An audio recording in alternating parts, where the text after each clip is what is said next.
जब भी कोई अमेरिकी राष्ट्रपति विदेश यात्रा पर जाते हैं तो ये देखने में एक सामान्य डिप्लोमेटिक विजिट लगती है ना। लेकिन असल में पर्दे के पीछे जो होता है वो दुनिया का शायद सबसे महंगा और सबसे ज्यादा सुरक्षा वाला मिशन होता है।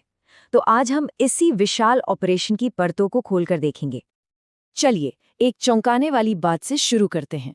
सोचिए, ओलंपिक गेम्स कितना बड़ा इवेंट होता है, लाखों लोग आते हैं। पर आपको पता है, अमेरिकी राष्ट्रपति की सिर्फ 15 मिनट की वॉक के लिए जो प्लानिंग होती है वो पूरे ओलंपिक गेम्स से भी ज्यादा मुश्किल और जटिल होती है। जी हाँ, जैसे ही वो व्हाइट हाउस से बाहर कदम रखते हैं वो इस धरती के सबसे ज्यादा सुरक्षित इंसान बन जाते हैं। तो चलिए देखते हैं कि ये सब होता कैसे है। तो ये सब कुछ अचानक नहीं होता। ऐसा नहीं है कि आज सोचा और कल निकल पड़े। नहीं, ये एक मिशन है जिसकी प्लानिंग मिलिट्री की तरह बिल्कुल सटीकता के साथ महीनों पहले शुरू हो जाती है। हर एक कदम, हर एक मिनट पहले से तय होता है। देखिए, एक नॉर्मल सी विदेश यात्रा के लिए भी कम से कम 4 से 5 महीने की प्लानिंग लगती है। और ये प्लानिंग तब शुरू हो जाती है जब हम और आप जैसे आम लोगों को इसकी भनक तक नहीं होती। जैसा कि आप देख रहे हैं, हर स्टेज में महीनों लग जाते हैं। अब ये सफ़र शुरू कैसे होता है? सबसे पहले तो ऑफिशियल कागजात तैयार होते हैं। जैसे ही प्रेसिडेंट कहते हैं हाँ हम जा रहे हैं, एक प्रेसिडेंशियल डिसीजन मेमो यानी पीडीएम बनाया जाता है। और बस यही वो दस्तावेज है जो एक आइडिया को एक असली बड़े ऑपरेशन में बदल देता है। इसमें हर डिपार्टमेंट का काम तय हो जाता है। इसके बाद आती है इस पूरे ऑपरेशन की सबसे ज़रूरी कड़ी, एडवांस्ड सर्वे टीम। ये टीम क्या है? ये अलग अलग सरकारी विभागों के एक्सपर्ट्स का एक ग्रुप है जिनका काम है जमीन पर जाकर प्लानिंग को असलियत में बदलना। इस टीम में हर तरह के लोग होते हैं।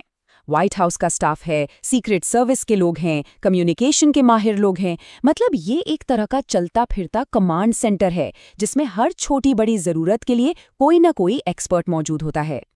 अच्छा, तो टीम बन गई। अब ये लोग सीधे उस देश पहुंच जाते हैं जहां प्रेसिडेंट को जाना है। और वहां पहुंचकर इनका एक ही काम होता है, हर उस जगह की छानबीन करना और उसे पूरी तरह से सिक्योर बनाना जहां राष्ट्रपति का जाना तय है, चाहे वो एयरपोर्ट हो, होटल हो या कोई इवेंट की जगह। और ये टीम सिर्फ मोटी मोटी चीजें नहीं देखती। वो सड़क कितनी चौड़ी है, वहां के लोकल लोगों का पुलिस रिकॉर्ड कैसा है, सब कुछ चेक होता है। यहां तक कि इस बात का भी ध्यान रखा जाता है कि किसी इवेंट के दौरान सूरज की रोशनी सीधे राष्ट्रपति के चेहरे पर तो नहीं आएगी। सोचिए, इतनी बारीक डिटेलिंग होती है। आपको एक अंदाजा देता हूं, जब बराक ओबामा 2015 में भारत आए थे तो उनके इवेंट्स के आसपास की 71 बिल्डिंग्स को सील कर दिया गया था। मतलब एक इंसान की सुरक्षा के लिए पूरे के पूरे शहर के ब्लॉक्स को एक किले में बदल दिया जाता है। लेकिन बात सिर्फ बाहरी सुरक्षा की नहीं है।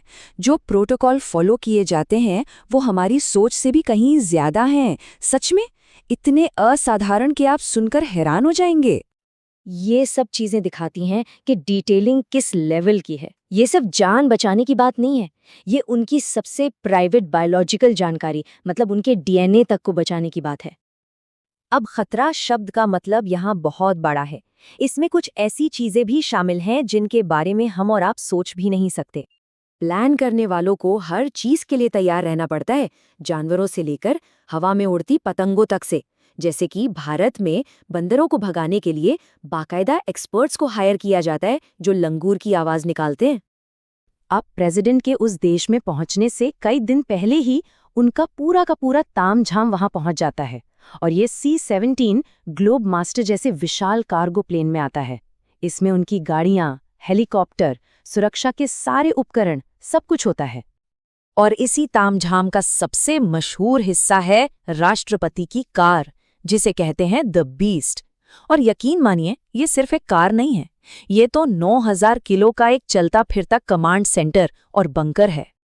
इसके हर एक पुर्जे को सिर्फ एक ही मकसद से बनाया गया है, किसी भी तरह के हमले को झेलना, चाहे वो केमिकल हमला हो या कोई बम धमाका।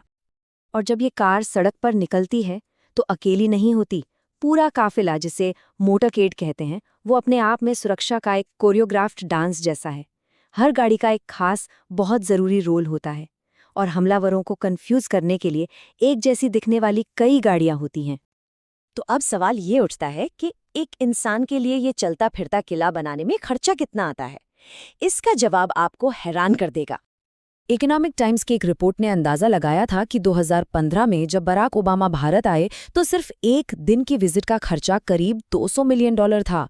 उस समय के हिसाब से ये 900 करोड़ रुपए से भी ज्यादा होता है, एक दिन का खर्चा।